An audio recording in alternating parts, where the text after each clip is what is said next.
The monk was horrified by a terrifying scene. In the distance, Mount Everest, piercing the clouds, was being swallowed by a colossal wave tens of thousands of meters high. The monk did not falter. He faced the monstrous wave head-on and rang the final funeral bell. The story then returned to John's family, who were having breakfast. Suddenly, their house shook violently. They rushed outside, just as they got into the car, and looked back. Their house had already collapsed into rubble. John immediately pressed the accelerator and sped forward. The ground behind them kept cracking and collapsing. Suddenly, an elderly couple appeared in front of them, blocking their way. John swerved sharply, driving onto the roadside greenery. Meanwhile, the couple's car crashed into a section of road that was lifting up. They continued to sprint forward, only to be splashed by sewage gushing from a manhole, covering the car in filth.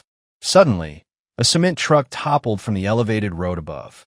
The road cracked open for dozens of meters. John swerved urgently to squeeze off the overpass. But ahead, a collapsed building blocked their path.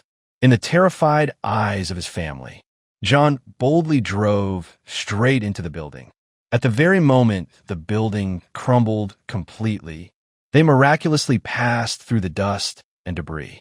It was only then that John remembered the cracks in the town and the recent frequent earthquakes, finally believing that the apocalypse had arrived. After explaining this to everyone, he said he wanted to fly to the Primeval Park to find the madman, because he possessed a map showing the location of Noah's Ark. They quickly arrived at Primeval Park. John immediately drove around searching. Finally, they found the man atop a hill. The madman had come there to witness history, because beneath this primeval park lay a supervolcano that had been dormant for 600,000 years and was about to awaken. Just as John realized that the map was in the madman's car, the volcano erupted. In an instant, tens of thousands of birds took flight, and the entire mountain began to shake violently. John realized the danger and urgently ran down the mountain with his daughter.